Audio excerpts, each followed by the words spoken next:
चिंचवड भोसरीला बजेटमध्ये निधी देताना पिंपरी महापालिका आयुक्तांची का होणार कसरत? यावर्षीचाही अर्थसंकल्प गेल्या वर्षासारखाच कुठलीच करवाढ दरवाढ नसलेलाच असण्याची शक्यता. आपला आवाजचे संपादक उत्तम कुटे यांचा स्पेशल रिपोर्ट. राज्यातील सर्वात मोठी महापालिका मुंबईचे या आर्थिक वर्षाचे बजेट नुकतेच सादर झाले. आता पिंपरी चिंचवड महापालिकेचे पुढील आठवड्यात दिनांक 20 रोजी ते सादर होण्याची दाट शक्यता आहे. त्यात आपल्याच मतदारसंघाला सर्वाधिक निधी मिळावा यासाठी महायुती व त्यातही भाजप आमदारात मोठी चढाओढ सध्या सुरू आहे. त्यासाठी त्यांनी मतदारसंघातील माजी नगरसेवकांसह महापालिका आयुक्त तथा प्रशासक शेखर सिंह यांच्याबरोबर बैठकांचा धडाका लावलाय. पण कोणाला सर्वाधिक निधी मिळण्यात कुणाचे पारडे जड राहते हे अर्थसंकल्प आल्यानंतरच कळणार आहे. दरम्यान आगामी महापालिका निवडणुकीच्या पार्श्वभूमीवर तो सादर होणार असल्याने त्यात गेल्या वर्षासारखीच कुठलीच करवाढ दरवाढ नसेल असा अंदाज आहे.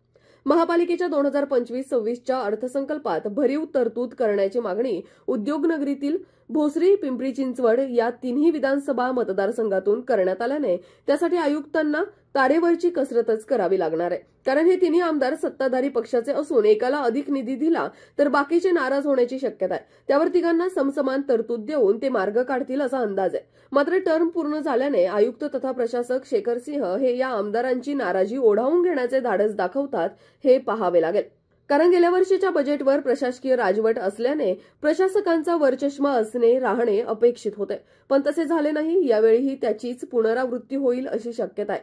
यावर्षीही गेल्या वेळेप्रमाणे भोसरीचा बजेटवर वरचष्मा राहील असा अंदाज आहे. भोसरी आणि चिंचवडमध्ये महेश लांडगे आणि शंकर जगताप तर पिंपरीत राष्ट्रवादीचे अण्णा बनसोडे आमदार आहेत. गेल्या अर्थसंकल्पावर भोसरीची छाप होती, कारण महत्वाचे प्रकल्प तथा घोषणा आणि सर्वाधिक निधी महेशदादांनी खेचून आणला होता. यावेळीही तो मिळावा म्हणून त्यांनी आयुक्तांबरोबर सर्वात अगोदर बैठक घेतली. तर त्यानंतर काल चिंचवड व पिंपरीची झाली. त्यात त्यांनी आपल्या मतदारसंघाला भरीव निधी देण्याची मागणी केली. मात्र पिंपरीसाठी ही मागणी काल राष्ट्रवादीचे आमदार बनसोडे यांनी नाही, तर भाजपचे विधान परिषद सदस्य अमित गोरखे व त्यांच्या पक्षाच्या पिंपरीतील माजी नगरसेवकांनी केली. हे विशेष.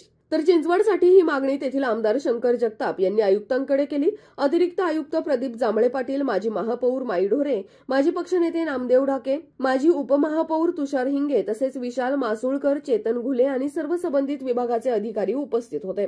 या बैठकीत आमदार जगताप यांनी मागील काही वर्षात वित्त आयोगाच्या नियमानुसार लोकसंख्येच्या प्रमाणात विकास कामांसाठी अपेक्षित निधी उपलब्ध होत नसल्याची तक्रार केली.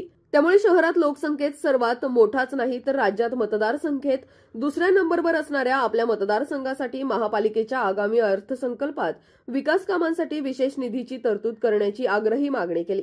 कुठे काय कामे व्हावीत याची यादीच त्यांनी यावेळी महापालिका प्रशासनाला दिली. त्याकरिता पावले उचलावीत असे त्यांनी सांगितले. त्यावर या प्रस्तावांचा गांभीर्याने विचार करण्याचे आश्वासन आयुक्तांनी दिले. सर्वाधिक निधीसाठी चिंचवड आणि भोसरीत खरी टक्कर असून त्यात कोण बाजी मारेल आणि हे बजेट कुठलीही करवाढ दरवाढ नसलेले असेल असे तुम्हाला वाटते का? हे तुम्ही आम्हाला कमेंट करून कळवा. धन्यवाद.